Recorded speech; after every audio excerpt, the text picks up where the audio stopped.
दोस्तों, जगत में ऐसा कोई नहीं होगा जिसे अपने सपने पूरे करने की चाह नहीं होगी, और अगर आप खुद अपने सपने पूरे नहीं करेंगे तो कोई और अपने सपनों को पूरा करने के लिए आपका यूज़ करेगा। ऐसा मानना है इंडिया के सबसे बड़े बिजनेस टाइकून धीरूभाई अंबानी का। धीरूभाई अंबानी भारत में एक ऐसा नाम है जिसको सब लोग प्रेरणा के रूप में लेते हैं। एक साधारण परिवार में जन्म लेने वाले इस आम आदमी ने कुछ ऐसा कर दिखाया जिसको देखकर दुनिया हैरान थी। एक तेल बेचने वाला कैसे देश की सबसे बड़ी कंपनी का मालिक बना। आज मैं आपको उसी व्यापार के जादूगर धीरूभाई अंबानी के प्रेरणादायक जीवन से रूबरू करवाऊंगा, जिससे आपको भी कुछ प्रेरणा मिल सके। चलिए आज कुछ नया जान लेते हैं।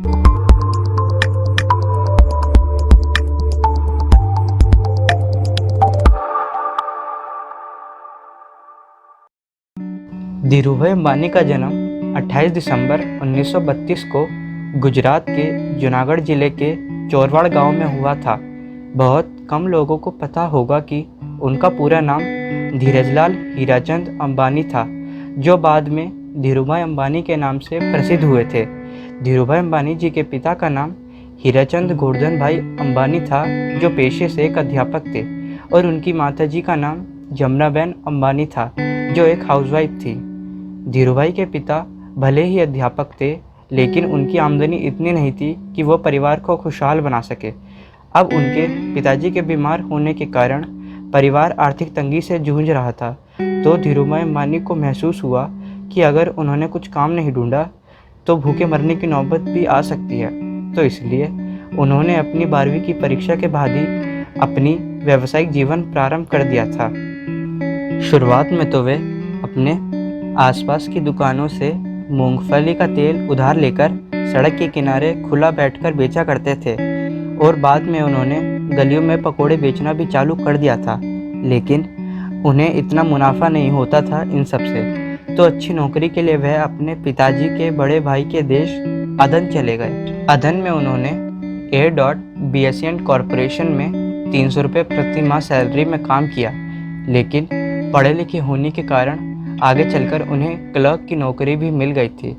धीरूभाई अंबानी ने अदन में रहते हुए व्यापार के सारे गुण सीख लिए थे, तो वो भी व्यापार करना चाहते थे, लेकिन उस समय उनके पास इतना पैसा नहीं था कि वो व्यापार शुरू कर सके।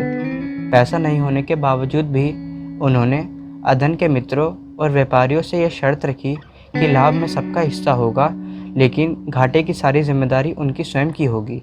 इसकी वजह से व्यापारी भी राज़ी हो गए थे और छुट्टियों के वक्त वे व्यापार करने लगे। इसी कंपनी के साथ रहते हुए उन्होंने स्वयं को एक उद्योगपति बनाने के बारे में विचार किया, लेकिन वह यह सपना अपने देश भारत में पूरा करना चाहते थे। इसलिए 25 वर्षीय धीरूभाई अंबानी अपनी पत्नी कोकिलाबेन अंबानी के साथ भारत वापस लौट आए, और भारत लौटने पर उन्होंने अपने पार्टनर चंपकलाल दमानी के साथ मिलकर 50,000 की इन्वेस्टमेंट के साथ रिलायंस कमर्शियल कॉरपोरेशन की स्थापना की। इस कंपनी का मुख्य उद्देश्य यार्न को इंपोर्ट कराना और मसालों को एक्सपोर्ट कराना था, पर 1965 में उनके बिजनेस पार्टनर चंपकलाल दमानी ने उनके साथ पार्टनरशिप ख़त्म कर दी, क्योंकि धीरूभाई अंबानी रिस्क पर बिजनेस करते थे और दमानी को यह पसंद नहीं था। अब वह अपनी कंपनी के अकेले मालिक हो गए थे। 7 सालों में उन्होंने अपनी कंपनी को ज़मीन से आसमान तक पहुंचाया। धीरे धीरे उनके बिजनेस में कई बड़े बिजनेसमैन भी शामिल हो गए थे। बाद में उन्होंने रिलायंस फैब्रिक को विमल नाम से मार्केट में उतारा, जिसने उतरते ही मार्केट में पकड़ बना ली थी। इसकी वजह से उन्होंने बिजनेस में खूब नाम कमाया। धीरूभाई अंबानी की बढ़ती लोकप्रियता को देखते हुए उन्हें पॉलिस्टर प्रिंस कहा जाने लगा। 1960 के दशक में ही उनकी कंपनी का टर्नओवर 10 लाख पहुंच गया था, जो 1970 तक आते आते 70 करोड़ हो गया। धीरे धीरे इस कंपनी ने पेट्रोकेमिकल, टेलीकम्युनिकेशन, सूचना तकनीक, ऊर्जा, टेक्सटाइल और शेयर मार्केट में भी अपना वर्चस्व बना लिया था। और आप उनकी सफलता को इस प्रकार देख सकते हैं कि आज उनके बेटों द्वारा चलाई जा रही उनकी कंपनी में 1 लाख से भी ज़्यादा वर्कर्स हैं, जो पूरी दुनिया में फैले हुए हैं।